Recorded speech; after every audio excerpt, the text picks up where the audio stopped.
陳法拉最近嘅負面新聞都有唔少噶，又俾人鬧佢叫人唔好遊行喺屋企睇劇啦，又俾人話佢做得差啦。但係咧喺呢個活動上邊，你睇見佢冇乜嘢嘅，EQ 好似高咗。我覺得其實自己都希望自己不斷進步嘅，即係其實可能同一件事有唔同嘅角度或者係睇法，自己點樣去接受佢，或者係正面地去吸收一啲提議啊，同埋我覺得對自己嚟講係一件好事嚟㗎，點都係會令到自己更加成熟啊，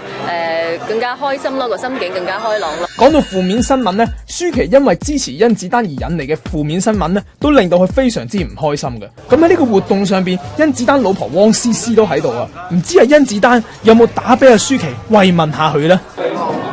有佢哋自己 private 我老公有打俾佢啦，同埋其他另外一啲俾人哋都咁樣騷擾咯，喺網上係啊。係，我覺得非常之過分，係啊，我覺得好過分，我覺得